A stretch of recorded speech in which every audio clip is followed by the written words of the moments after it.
The City of Waterloo, in cooperation with its many active and inspiring entities, presents Heart for the City, a chance to hear and see what's going on in our city and to meet people who serve you, teach you, entertain you, help you, all neighbors and like you.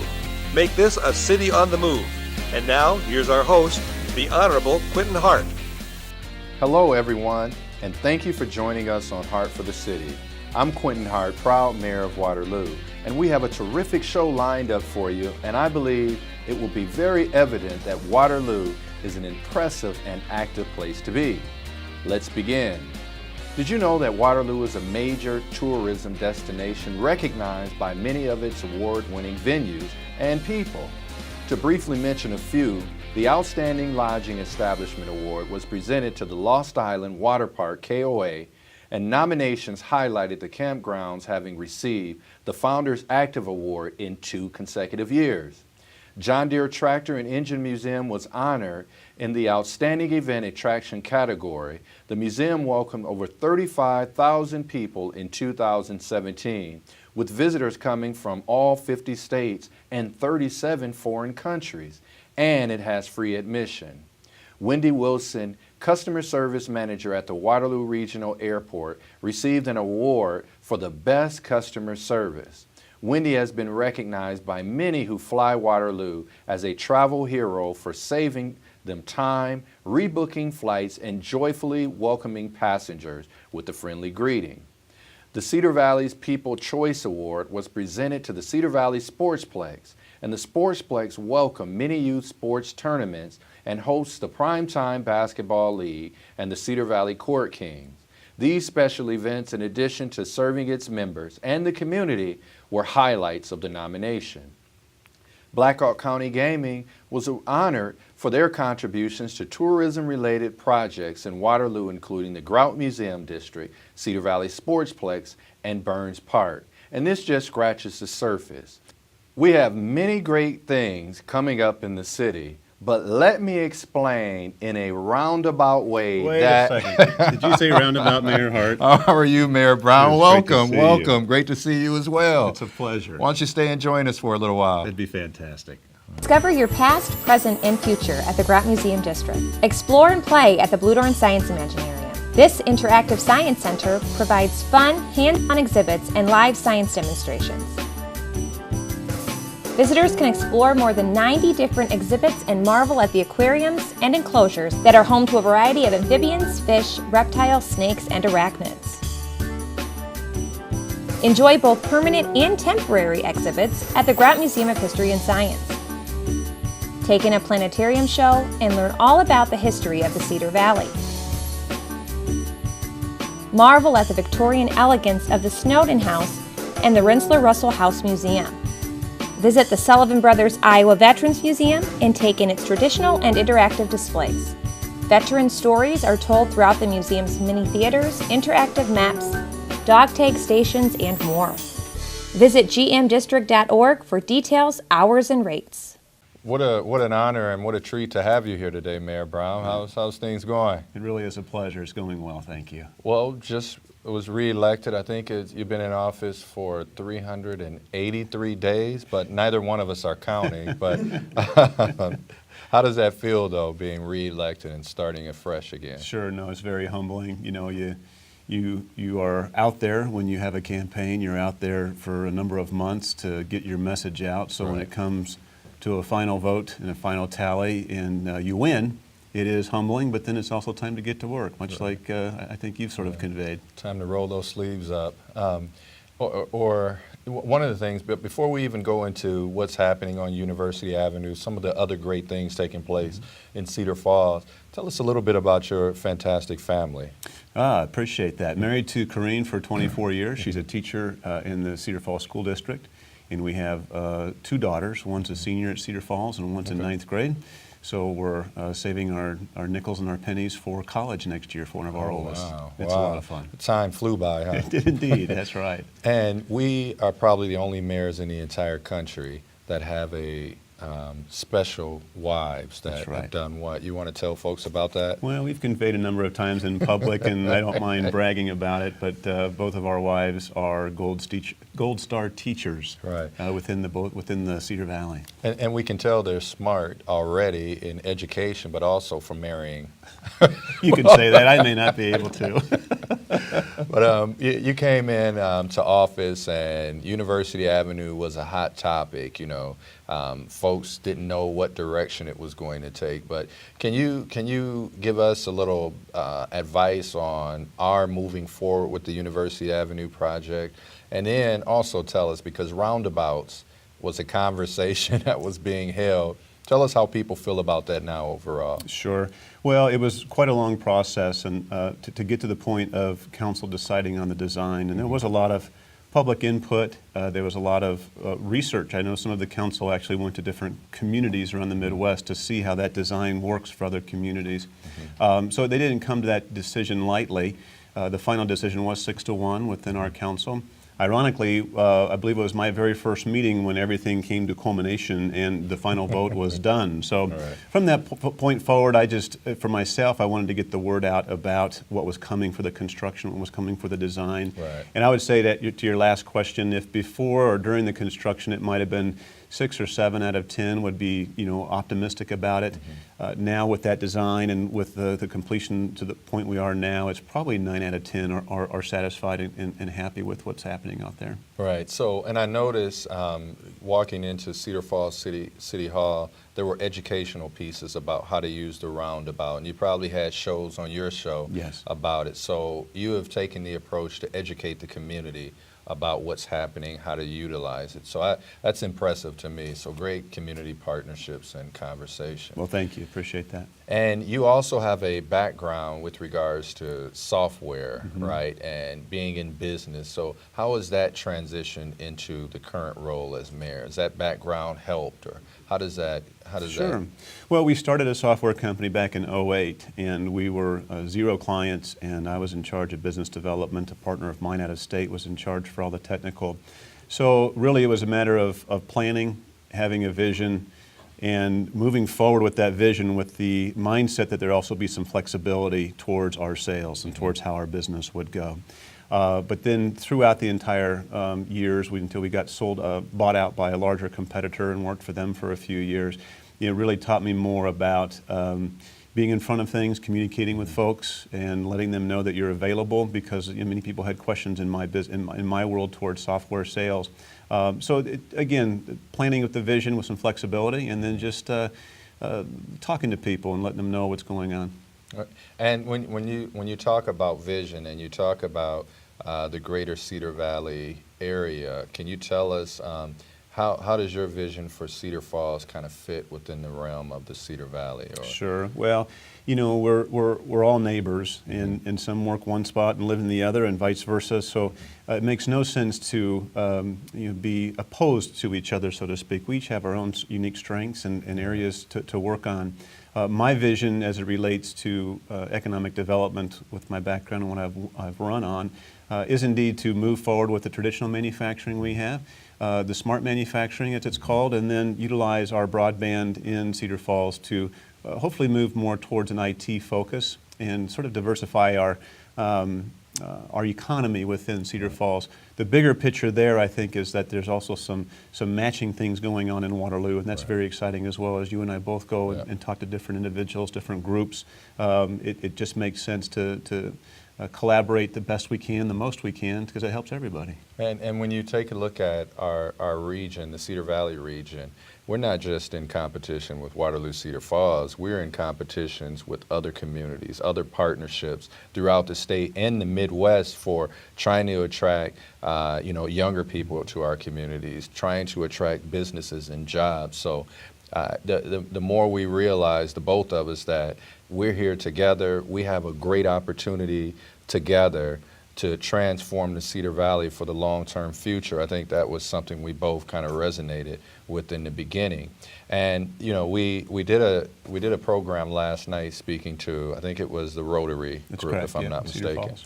And one of them, I think someone asked, maybe it was there or somewhere else we were at, they said, okay, you guys are friends, you know each other, your families know each other, but how is that going to equate to real partnerships between Waterloo and Cedar Falls? And what are your thoughts to that question? Well, there's a lot of technical aspects of what we're looking at, and there's a lot of sort of maybe, I don't want to say common sense, but just some everyday things that we can both share. Common sense too. In the same vein, I think as you have entities like our cities and different groups of people and different groups of businesses and art and culture, there's bound to be some sort of friction there. Right. And I think the best thing as you begin conversations, the best thing you can do as different things come up is at least start at a baseline of at least being friends, respectful, and have some communication beforehand, so it's not a surprise when something comes up that we need to work out. And so I think that's a benefit, a great side benefit for me personally, as far as a relationship with yourself and Cassandra and the kids.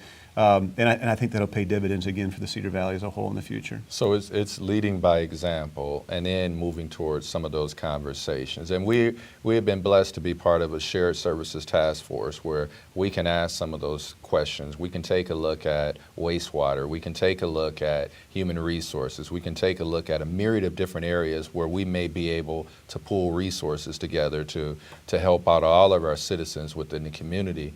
And we're on a number of different, we just came back from an InterCog meeting where we're on that executive committee, Future Ready Iowa. We partner with our Cedar Valley chapter of that. So there's a number of opportunities for us to be able to continue to engage and partner.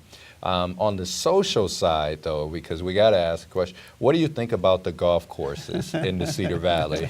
I don't think we have a better bargain anywhere in the Midwest as it relates to our golf courses. I just, get a little bit more tense when I'm going up against you. But, even though the Ryder Cup's in your office, we'll be shooting forward back to my office next year. Yeah, and just a real funny story because we only have about 45 seconds. So first time we met, talking to you, and I asked the question, so do you play? You're like, yeah, I don't play, every now and then. So we get out, and the first ball he hits was about 310 yards down the middle, and I said, I thought you didn't play.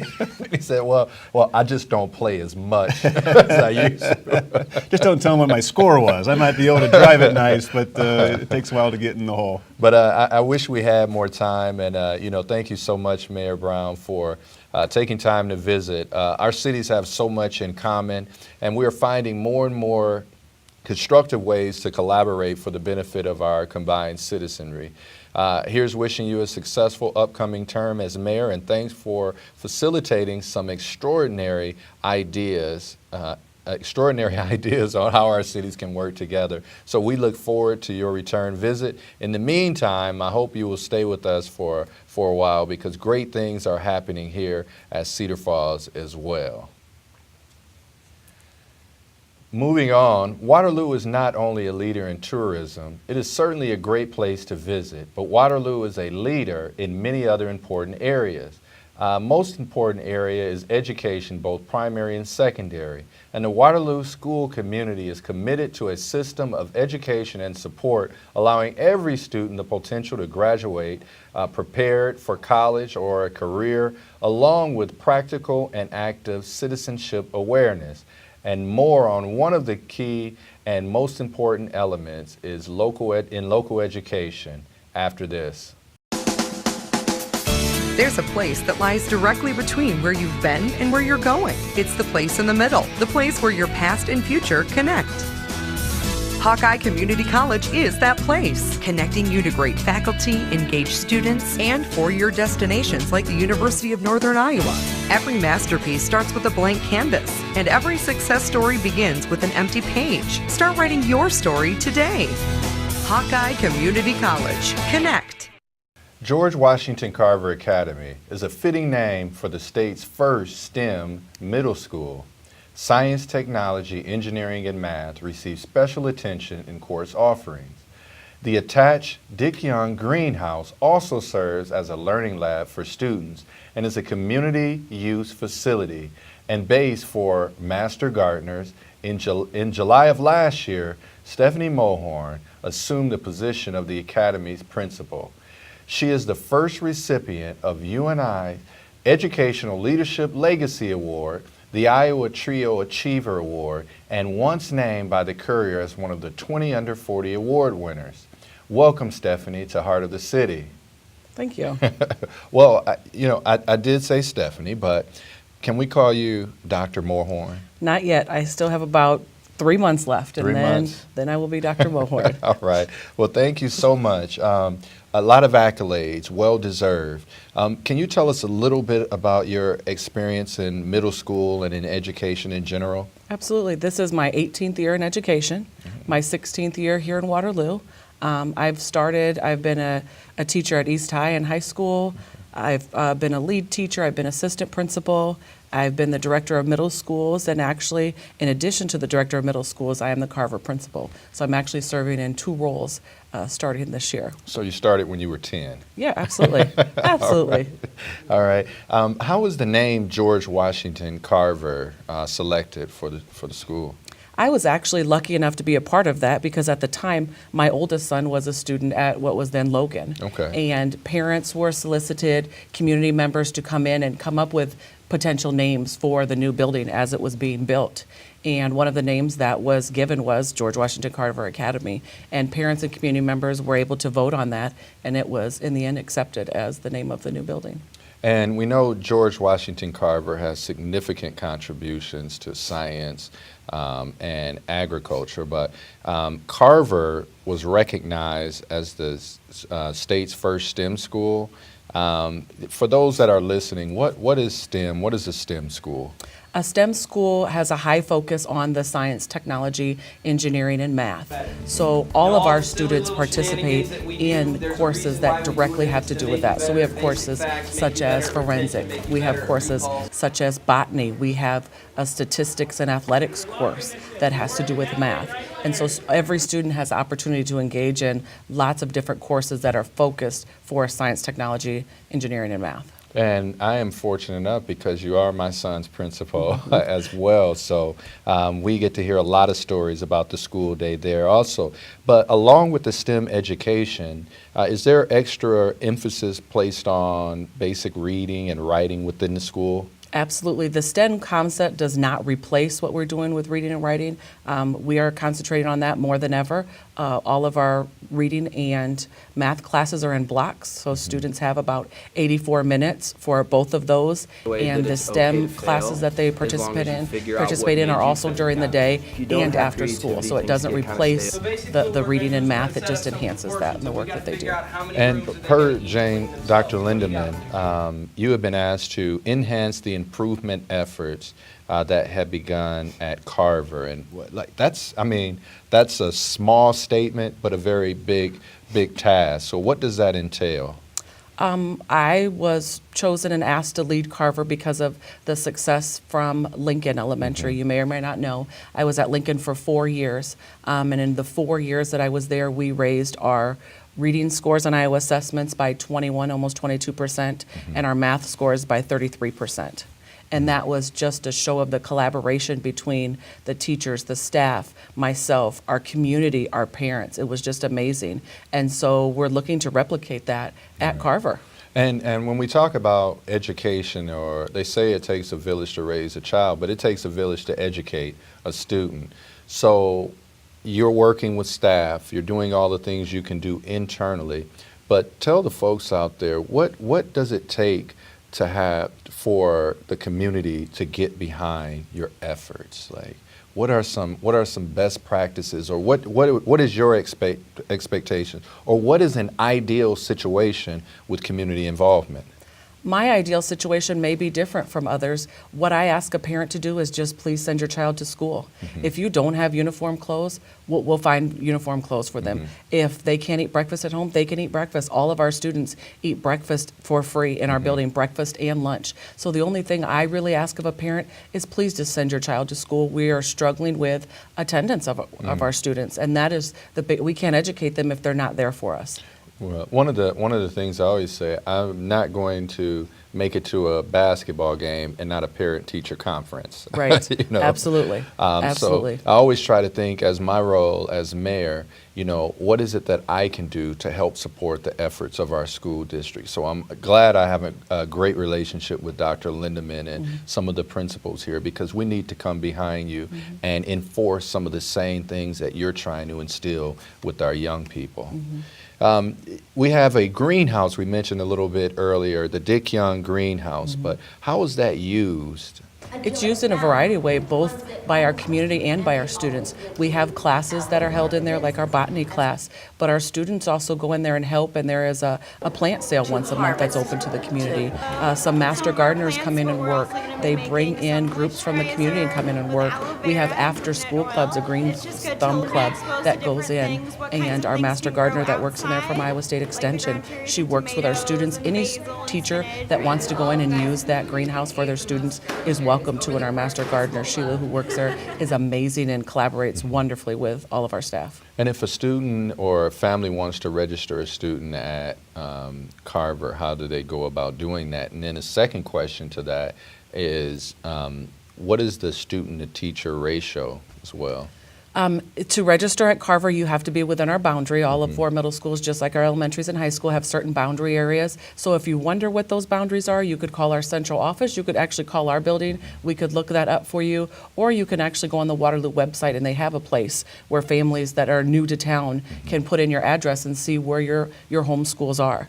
Our student-to-teacher ratio very much depends on the course. Okay. Our STEM classes have very low numbers because we have lots of those, and students are able to pick different ones that they're in.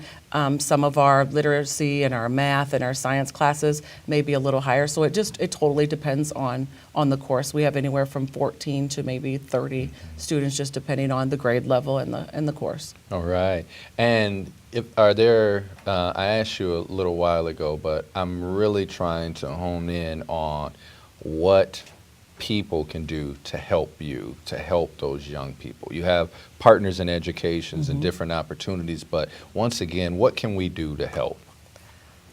I think it's just talking to young people and trying to get our young people to understand the importance of school and the importance that it makes on our lives. When you're in 7th grade and you're 12 years old, you don't see to your senior year. You don't even see till high school. We're really working, and it would help if our parents worked to get students to understand that, yes, this might be one assignment that I just don't want to do, but everything is cumulative. And school is important no matter what you want to do. If you want to be a construction worker, you still are going to have some type of trade degree. You're going to have to work. School is needed for anything that you want to do in this world. And we're just really trying to get our kids to understand that. And if our parents can help support that, that's always wonderful. If both of us are coming with the same message, that always helps. All right. Well, thank you so much. And Stephanie, and I look forward to, in a couple months, calling you Dr. Mohorne. We certainly appreciate you and all the education professionals for the dedication to the preparation of our children for their adult life. And I know from personal experience the hard work, mental effort, discipline, and experience that must be expended in this pursuit. And it is obvious that you lead an excellent team of educators at George Washington Carver Academy. So thanks, and we hope to see you back sometime in the future with more on what is happening in our excellent school system. Kids are busy learning in school, but what is there for them to do after school? We'll be talking to someone who heads another excellent and notable program that addresses this important question. So don't go away.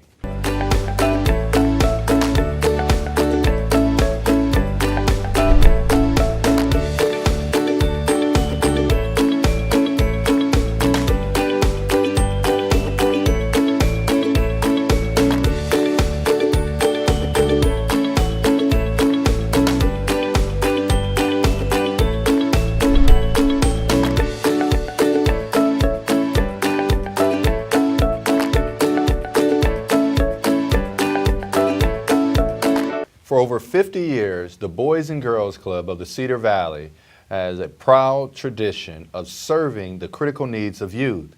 And to tell us more of its story, CEO Chuck Rowe, who we are honored to have today, will tell us about that. So welcome back, Chuck, to Heart for the City. Thanks for having me. All right, let me read this mission statement. This is incredible. It says, to inspire and enable all young people, especially those who need us the most, to reach their full potential as responsible, caring, and productive citizens. Wow. That is a lot to say, a lot to do, but tell us some of the things that you're doing to fulfill this actual mission. Well, I think the reason why that mission statement came into play is just the way that we've changed over the decades at the Boys and Girls Club. Like you mentioned, over 50 years we've been there. Right. And the way our programming has just changed over the years has been amazing. And the heartbeat of everything we do is our tagline, which is Great Future Start Here. That means everything we do at the club goes back to that mission statement, and it makes kids consider their college career options in the future.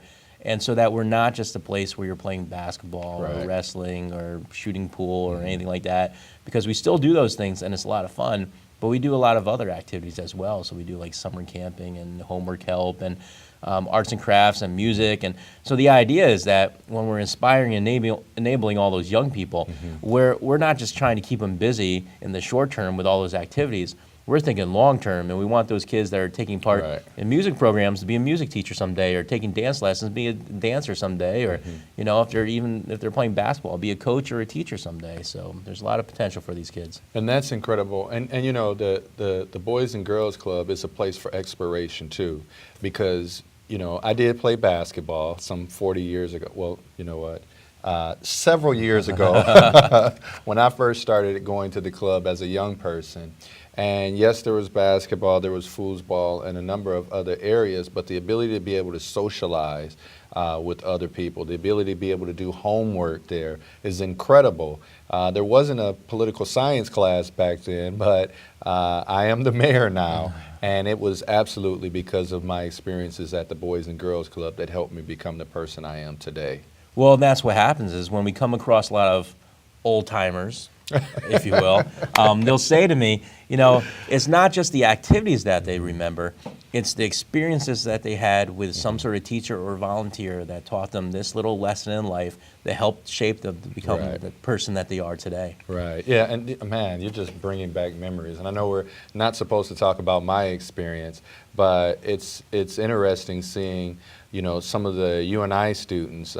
Phil Anderson was one where he took us out of town to traveling trips, and we did a number of things. Tim, but the folks that were there are so near and dear to my heart today. So you had me. I just had a reflection. I just had a moment. But for those that don't know, the Boys and Girls Club is a successful model. But is it only local or is it a national organization? We are a national organization.